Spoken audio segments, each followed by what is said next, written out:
Tēnei au, te hōkai nei o taku tapu ai. Ko te hōkai nuku, ko te hōkai rangi, ko te hōkai ato tūpuna a tāne nui a rangi. Pikiti ai ki te rangi tūhāhā ki te tihi o manono. Rokohina atu rā ko te matua kore anake. Tīkina mai ngā ke te o te wānanga.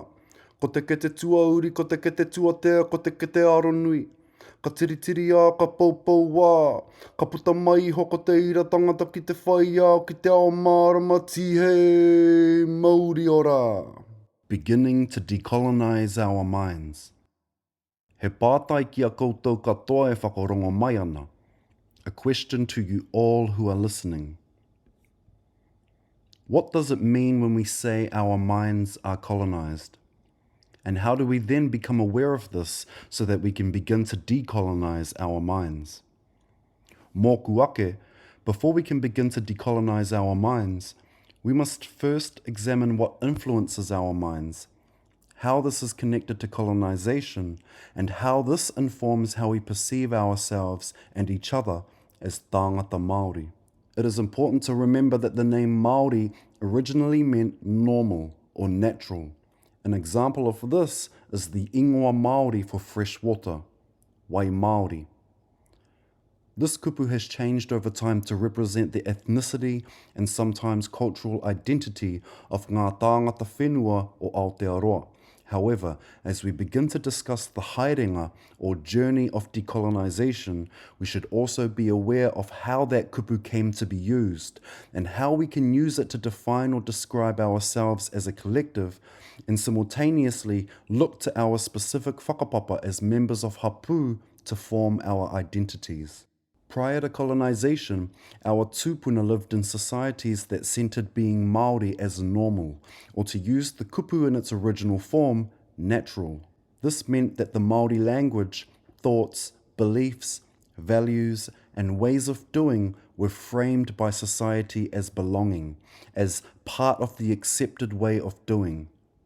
More importantly, our tūpuna had the autonomy to define what it meant to be Māori, as they were in complete control of their societies and of their cultural identity, including how it was structured, developed, and perceived.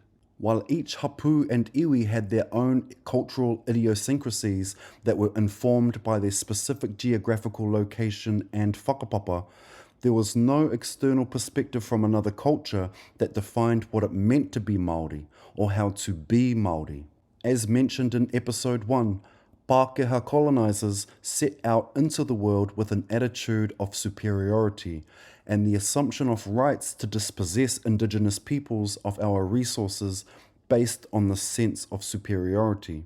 Upon interacting with indigenous peoples, and more specifically ngā tāngata Māori, this sense of superiority informed how the Pākehā colonizers saw us and how they saw themselves, their societies, and their cultural identity in relation to ours. This is important because it was this new perspective that was used to redefine what it means to be Māori, and it is this perspective that has been perpetuated throughout the ongoing process of colonization in Aotearoa.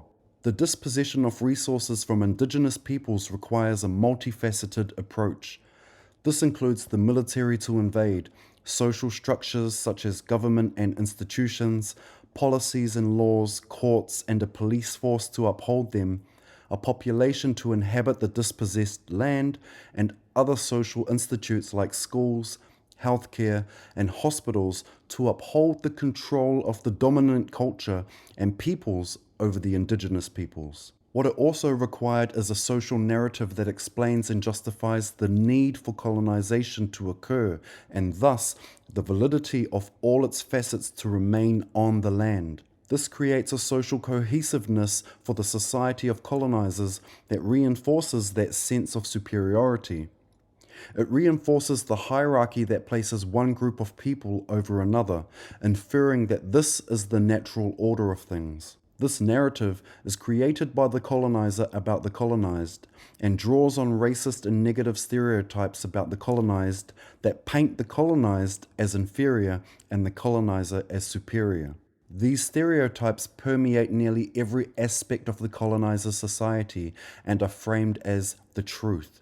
Education, history, healthcare, laws, the media, all of these hold up the social narrative.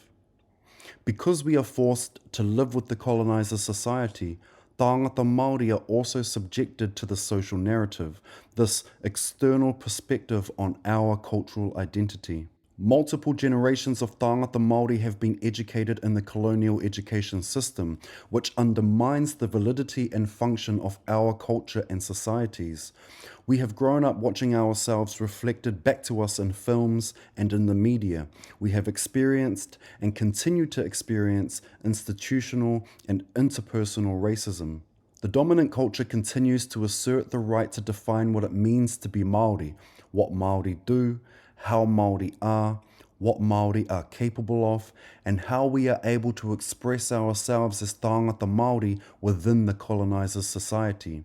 All of this informs how we perceive ourselves as tāngata Māori to varying degrees. We begin to believe the narrative that we are told about ourselves by the colonizer.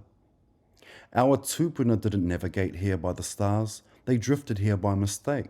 Our tūpuna were primitive, they weren't scientists. Mātauranga Māori is made up of myths, not knowledge. Our tūpuna were violent. We are violent. There are no pure Māori left. When Indigenous people live in a society that constantly reflects to us that we do not belong, that we are inferior unless we assimilate into the dominant colonizer culture and succeed on their terms, then we start to believe the social narrative that upholds colonization.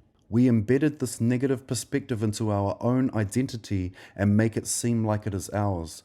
We punish each other for not conforming, for not assimilating successfully. We define our success in relation to what the colonizer deems successful.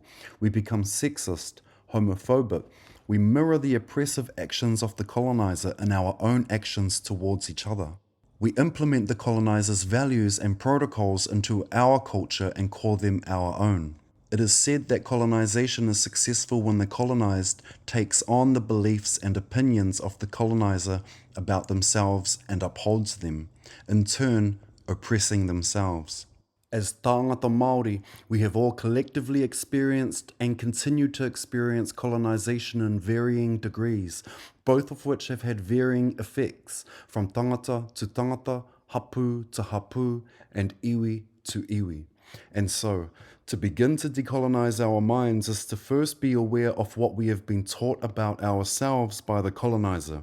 We must think critically about our own thoughts, beliefs, perspectives, values, and actions to discern whether they are empowering us or upholding colonization.